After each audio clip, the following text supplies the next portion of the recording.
Don't you just hate it when things start glitching out on you and you start having problems, and before you know it, they're just drifting and drifting and drifting some more until you can no longer work with it because the drift is so bad it's detrimental to the gameplay? Well, I think that's the feeling that millions of you probably have. And if you're searching out this information and you're watching this video, you're probably in a similar boat that I was about a week and a half ago. Now, I'm sitting here with 6 out of the 8 controllers that I have that suffer stick drift in one or the other joysticks.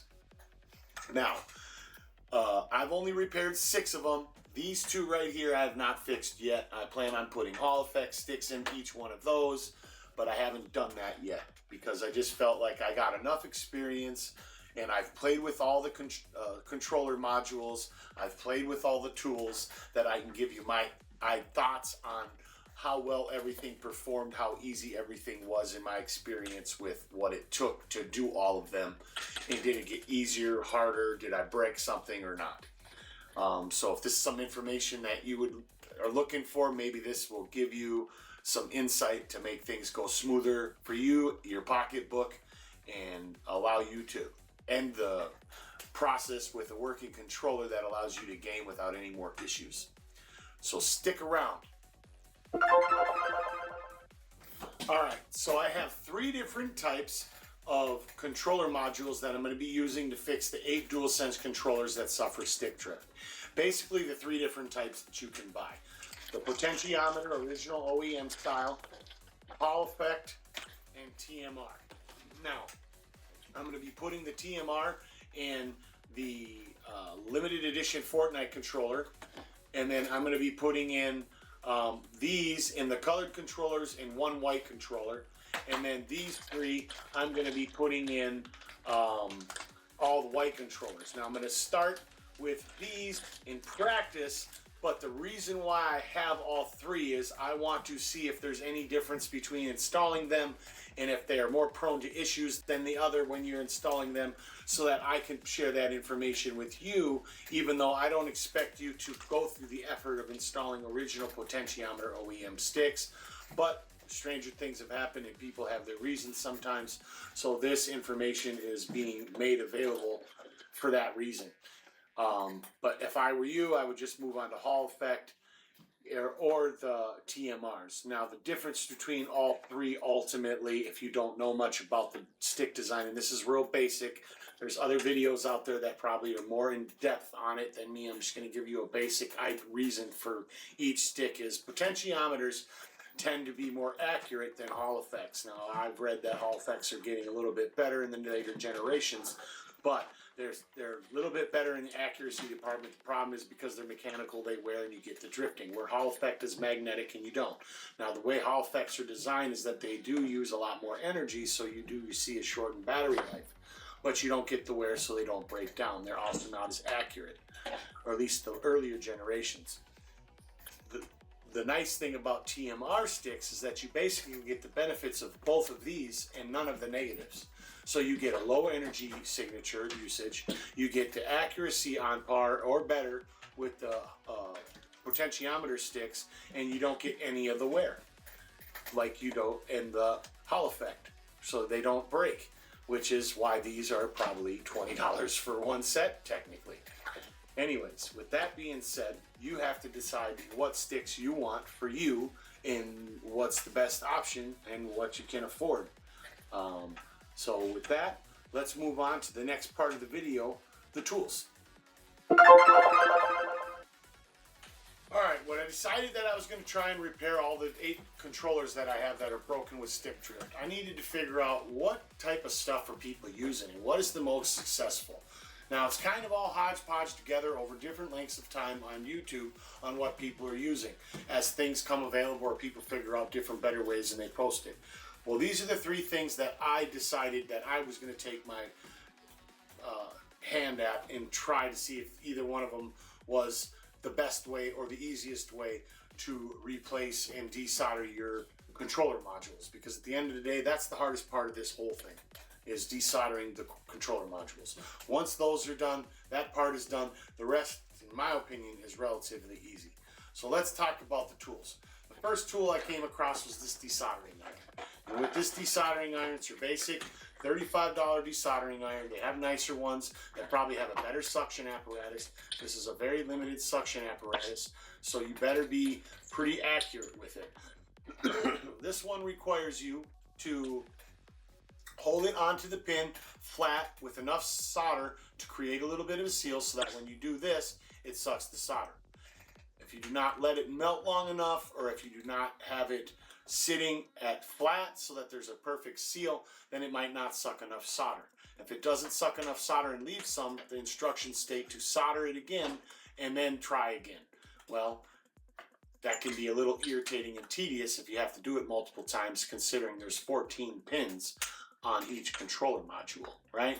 So it can start to add up time-wise, going back and forth, going back and forth, going back and forth. So you want to make sure you're real accurate with it. Outside of that, I would say there's 4 tips with it, different sizes, most likely for the different size pins you're using, and then there's a little stand sponge, but it is what it is for $35. But I saw videos where people said they were successful with it, so I figured, hey, I've never used it before, I've never done this before, so I have to kind of rely on other people that have already done it. So I decided I would take a stab at that tool. The next tool isn't one that I necessarily saw people using, but I've seen enough electronics videos or people on YouTube where they heat up the stuff really good, and then they can just pull the components off, put their solder paste, and put it back down, solder's back on. Well, I thought maybe this would work really good for heating up enough to remove on the board and just pull it right out. So I bought this. Now this is only a $40 unit. It says it goes up to 900 degrees or whatever, and it has 3 individual tips that get narrower and narrower to concentrate the air, because this is an area of effect type tool, where this one is more of a direct attack, where this is area of effect. So with that, you know, you got to be a little bit more careful, because you could have, you know, friendly casualties with that air gun if you're not using it right. Now the third tool that I got was this one. This is basically just a soldering die, and you hook it up with your soldering iron. The only thing is you got to make sure you have a soldering iron like this that allows you to put it on like so. You got to unscrew it, and your tips come off, and then this slides over. Of course, this comes off, unscrews, and then you would slide this back on, then screw that back on. That's how this works. If you don't have that type of a soldering iron, then you might not be able to use it, and you're going to be forced to get a different soldering iron if you want to use this tool. Now, this tool is more like a lightning chain effect, where it gets all of the pins on one tool. Where this is more an individual one, this is more of an area one. So there are a little bit differences in how they function. So with that, I would say this is a $30 tool. So any one of these is going to be between $30 and $40. And if you buy them all, you're going to spend about $110 on them all. Now you don't need them all. You could probably get it done with all of them if you have enough experience and knowledge. Each one of them will probably get you where you need to go with enough time and effort or know-how. So with that, I'm going to move on to my experience with these tools, and then which ones I would recommend for you in the closing thoughts. All right. All right, so here are the first 2 joysticks that I fixed. And while I was waiting for this tool and these 2 things to come, I had the potentiometer sticks and I had these tools, so that's what I worked on first. I wanted to practice on these before I went on to the colored sticks or the limited edition Fortnite sticks, so in case I messed up, I wouldn't wreck anything but the white joysticks.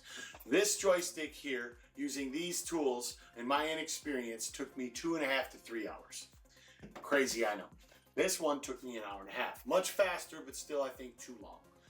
Anyways, the reason why this one took me so long is because I didn't understand how to use this tool like I explained to you in the tool section.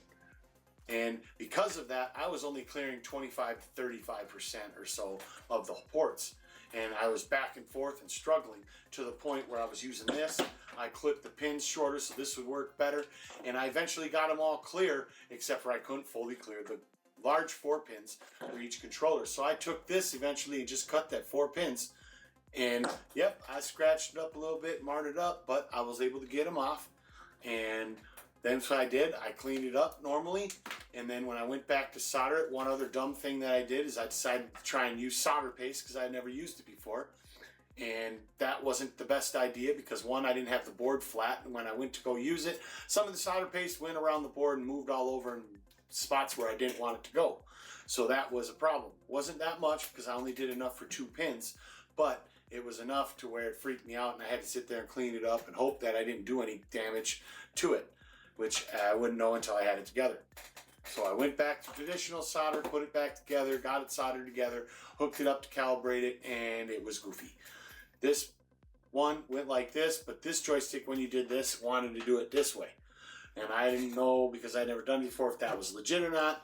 But anyways, I tried it in SteamWorld Heist 2, and I didn't get any drifting or anything, so I gave it to my kid, and within a minute, stick was up, floating in the air, and he couldn't use it. Brought it back out, opened it up real quick, looked, you know, all the solder points looked okay. A couple of them looked like they could be soldered a little bit better. But I noticed when I was looking at it that a ribbon cable on this side was torn. So of course I didn't have the ribbon cable, so I couldn't fix it, but I ordered the ribbon cable and had it come in with these other parts. So I just set this one down and then continued to start working on this one. Now this one only took me the hour and a half because by this point I figured out how to use this tool. And what made me figure it out is when I was reading it, it said you had to resolder it for it to work. I thought, well, that's kind of stupid. Why would you have to do that? Well, the reason why is because the solder acts as a little seal that helps the vacuum because it's a limited vacuum.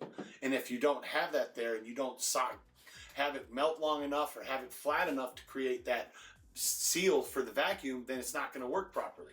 Well, I figured that out, and because of that, I was able to get all the small pins on my first try on each of these. And there's 14 pins per module. The large pins, again, I still struggled with. Now, I was able to use this and get it out without as much trouble, and I did not have to do any clipping on this one to get it apart, so that was much easier, and then I just soldered it normal when I put it back together. So when I got it back together and I connected it to calibrate it, the same thing kind of was. This stick was like this stick was like this, and I was like, whatever. SteamWorld Heist 2, no issues trying to move around the sub and scan the sub. It didn't drift or anything. So I gave it to my kid and he played with it and he came and told me that, well, the L3 button isn't working. So I was like, okay, I haven't looked at it since, but the L3 button doesn't work on it. Otherwise, the stick drift was gone and that was better for him. So until the other stuff came, this is what we decided to use, right? Well, when this stick came a couple days later and then the things came, I decided I would do another white controller, but this time I was going to use the Hall Effect sticks. So I used the Hall Effect stick with this one, took it apart, got it down to where I needed to so I could use this tool, had it in my thing, let it heat up, and then I clamp it down to the edge of my table because I don't have the best system. I use this little Irwin clamp. And when it got hot enough, you know, you can't grab them with your bare fingers because you'll burn them because the metal casing will burn your fingers. It's a little tougher to grab and pull real good with gloves. So, I mean, I just have this and I used it. But then you just hold it there and after about 20-30 seconds, it pulls right off. Now, I used Flux and put Flux on it first because it seemed like it worked faster when I did that versus when I tried to do it without. So I recommend putting Flux on it first before you drop this down on there. And when I did that, boom, pull it up. And I literally was blown away. What had taken me in 30 minutes to an hour and a half on the first two controllers using these two tools in combination to try and get the parts out took me literally like only a couple minutes with this. It was night and day. And I couldn't believe it. I was like, whoa, that is so much better. Because I was at this point, if it was going to be anything like how it was with them, was only going to try and get them a fully working joystick, and then I was just going to move on because I got too much other stuff to do. So I did, got it back together, calibrated it, everything was perfect, no problems whatsoever. And so I gave him this and said, here you go, here's a fully working one. And at that point I decided I would do another one. And I would do a colored one. So I did the red one that came from this family. And long story short, same thing. No problems. Same quickness. About 35 to 40 minutes, I did them. And versus an hour and a half, the fastest with this before. Might be able to go faster, but that's a huge improvement. And considering I haven't done any of these, the easiest of the three so far.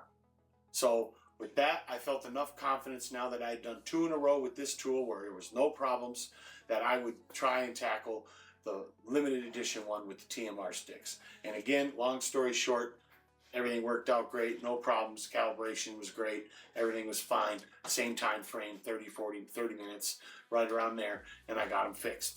And he's been using it ever since. Says it feels better, but that's about all he's told me. So that was awesome, because before I had done that, I thought that these two that I had done with these had problems, so it was a nice confidence boost knowing that it was going to work, and I probably wasn't going to wreck it using this tool.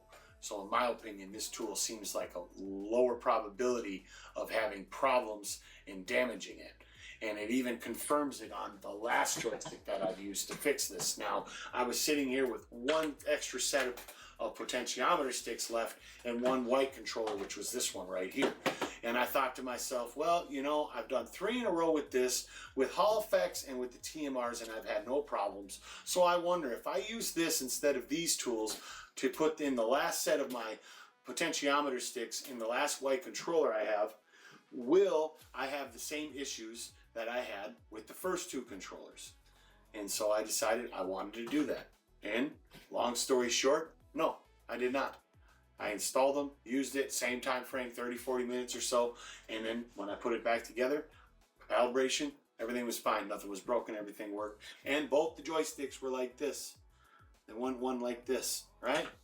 So it didn't. The one thing that did happen though is when I was soldering it, because I have it flipped upside down, you know, I have it in this board, I put a couple pieces of tape on it, protect it from the alligator clips, and then I'm holding the thing and to pinch it to the board, take the soldering iron to solder the kitty corner 2 big pins to try and lock it in place. Before I did that, I must have shifted it a little bit when I did that and didn't realize it, thinking it was flat. So when I turned it over to put these actual caps back on, put it back together, I noticed it was crooked. So it was like this, it was this thick, and it was crooked on this edge, so it was faced out like that.